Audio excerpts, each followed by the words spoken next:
नमस्कार, मी डॉक्टर समाधान काळे. डॉक्टर समाधान काळे यूट्यूब चॅनलमध्ये आपले सर्वांचे स्वागत करीत आहे. आजचा विषय आहे समस्या ब्लोटिंगची, म्हणजे पोटामध्ये गॅसेस होणे, पोट फुगल्यासारखे वाटणे, वारंवार ढेकण येणे, अपचन वाटणे. जेवण किंवा न्याहारी झाल्यानंतर पोट फुगलेली समस्या, गॅसेस, अपचन आणि वारंवार ढेकर येणे ही आजकाल फार सामान्य गोष्ट झालेली आहे. विशेषतः सकाळी उठल्यानंतर पोटात जडपणा किंवा फुगलेलेपणा जाणवत असेल तर ती स्थिती ब्लोटिंगची म्हणून ओळखली जाते.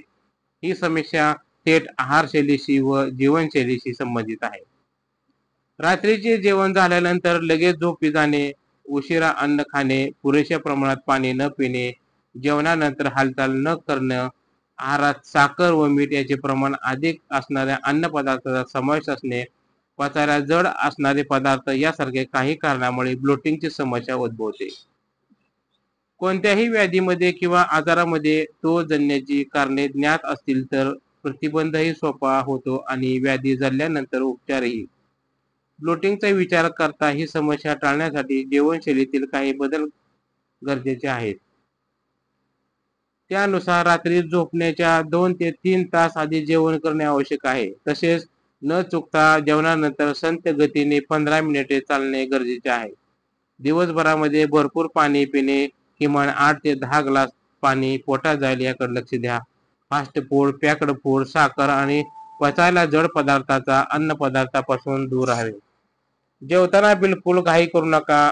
अन्न जास्तीत जास्त चावून खाल्ल्यास पचन यंत्रणेवर ताण कमी होतो आणि ब्लोटिंगसह अनेक समस्या दूर राहतात. याखेरीज सकाळी उठल्यानंतर घरच्या घरी बनवलेली काही पेय यामध्ये लाभदायक ठरतात. यामध्ये आले, पाण्यात उकळून केलेला चहा घेता येईल. पोटफुगी, मळमळ कमी करण्यासाठी, रक्तदाब, कोलेस्ट्रॉल कमी करण्यासाठी आले उपयुक्त आहेत.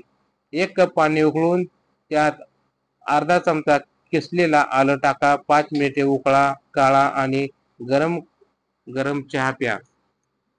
हवा असल्यास थोडंसं लिंबू रस किंवा मध घाला. याखेरीज केफीर हे दुधापासून तयार केलेले एक फर्मेंटेड प्रोबायोटिक पेय आहे. यामध्ये लाभदायक जीवाणू भरपूर असतात. ते आतड्याचे आरोग्य सुधारतात. याच्या सेवनानेही पचनक्रिया सुधारते. याशिवाय यामध्ये अँटीबॅक्टेरियल गुणधर्म असतात. केफीर हाडे बळकट करण्यासही लाभदायक ठरते. तसेच त्यात लॅक्टोजनचे प्रमाणही कमी असते. तेव्हा सकाळी उपाशीपोटी अर्धा कप प्लेन केफीर घ्यावे, पण त्यानंतर कुठल्याही फळाचे सेवन टाळावे. याशिवाय गरम पाणी, मध आणि दालचिनी याचा काढा ब्लोटिंगवर प्रभावी ठरतो. हा काढा आतड्यामधील जंतुसंसर्गाशी लढतो. मधुमेह, हृदयविकार यासह शरीरावर जखमा भरून येण्यासही तो लाभदायक ठरतो. 1 कप गरम पाण्यात 1 चमचा शुद्ध मध आणि अर्धा चमचा दालचिनी पावडर मिसळून हे पेय तयार करता येते. लक्षात घ्या, या घरगुती उपचाराचा वापर आपली प्रकृती पाहून आणि वैद्यांचा, डॉक्टरांचा सल्ला घेऊनच करावा. तर आपल्याला ही माहिती कशी वाटली? लाईक करा, शेअर करा, सबस्क्राईब करा. धन्यवाद.